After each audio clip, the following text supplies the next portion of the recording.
magaaladii aan ka dhashay ruux walba wuxuu dhihi jiray waa gabadha qalinka lagu bigrajayaa lagu dhihi jiray iskuulkayga waan dhigan waay sidii baan kaga tegay iyo waxbarashadaydii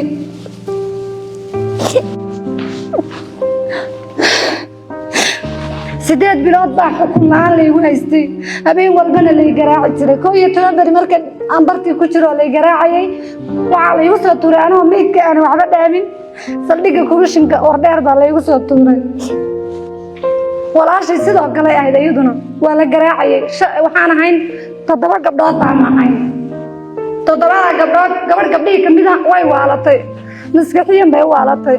waxaa la dhihi jiray Maryam Bashiir Siyaad baa la dhihi jiray dadka dheerka way garanayaan inta nada nool waxaan ka noolaa ma jirto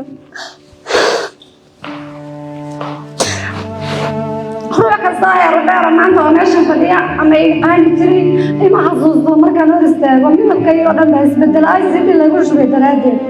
midabkayga baa suulay hilibkayga baa suulay waxa la igu geystay dhibaatada intaan la eego galbaday aan kasbadayna ma garanayo ilaa hadda ma garanayo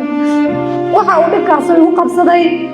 ee igu soo gaaray oo qof ma dilin wax ma dhicin wax ma samaynin ma garanayo ilmo yar baan ahaa hooyaday dirac shiika u gado shopping u gado baan ahaa ilaa hadda wax ay dhibaatadaas igu qabsatay ma xasuusto iskuulkaygii waxbarashadaydii dadnimadaydii maalinkii baa igu dambeysay waxaa igu soo xigtay waxaa la geeyay booliskii baa la geeyay kuwii aan garabka ka sugayay ee Soomaalida ilaaha ee aan islaaway waxa kaaga doodi doonaan way xukumeen ayagoo wax cadayna lagu haynin